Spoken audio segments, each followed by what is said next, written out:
নমস্কার, আমি অ্যাস্ট্রোলজার দীপ্তি ঘোষ।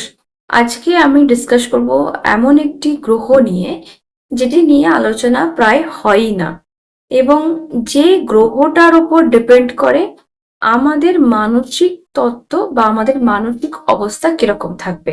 আপনারা এতক্ষণে বুঝেই গেছেন কোন গ্রহ নিয়ে আলোচনা করব। চন্দ্র। হ্যাঁ, আমাদের মনের কারক গ্রহ হচ্ছে চন্দ্র, কিন্তু এই চন্দ্র নিয়ে খুবই কম আলোচনা হয়। কিন্তু মানসিক অবস্থা বা আমাদের মন যদি ভালো না থাকে, তাহলে কিভাবে আমরা সমস্ত কিছুটাকে ব্যালেন্স করব। মন খারাপ, এটাও যে একটা ব্যাপার, কিছু মানুষ বুঝতে পারলেও সব মানুষ যেটার উপর গুরুত্ব দেয় তা কিন্তু নয়।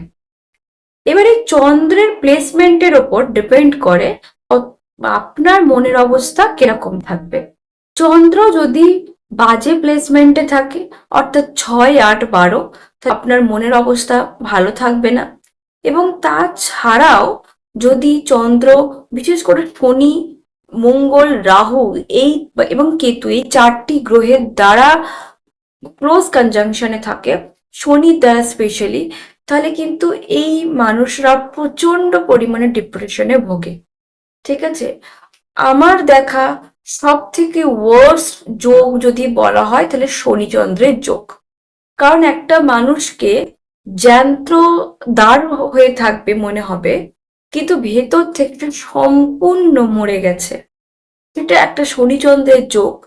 এবং সেই শনিচন্দ্রের যোগটা যদি 6, 8, 12-তে হয়, তাহলে স্পেশালি আরো প্রভাব কিন্তু মানুষের মনের ওপরে ফেলে। তাই চন্দ্রের প্লেসমেন্ট কিন্তু ভীষণ ইম্পর্ট্যান্ট।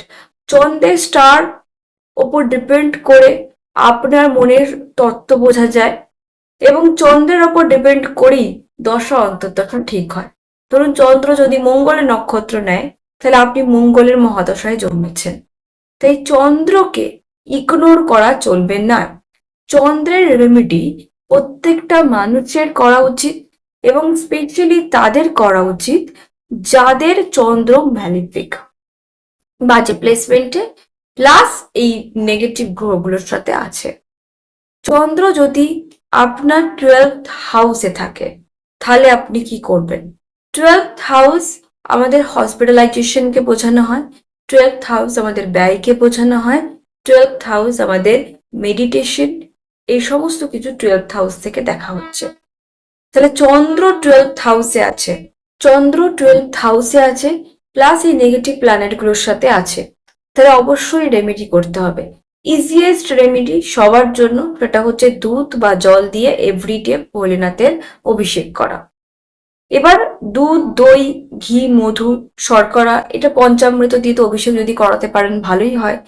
কিন্তু যদি না হয় তাহলে অন্তত দুধ বা জল দিয়ে, গঙ্গা জল বা পবিত্র জায়গার জল নিলেই হবে, নিয়ে আপনারা ভোলেনাথের অভিষেক করবেন।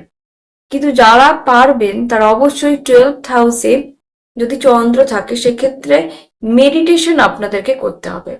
মেডিটেশন করতে হবে, সাদা রঙের জিনিস আপনাদেরকে দান করতে হবে, এবং 12th হাউসের যে নেগেটিভ প্রভাবগুলো, এবং কিছু পজিটিভ কিছু নেগেটিভ থাকে, পজিটিভ জিনিসগুলোকে অ্যাক্টিভ করে দিতে হবে।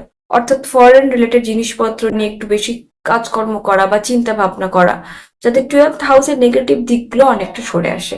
এগুলো করলে 12th হাউসে যদি চন্দ্র থাকে, সেই চন্দ্র অনেকটা যে প্রভাব, নেগেটিভ প্রভাব, সেটাকে অনেকটা নিরাময় করবে।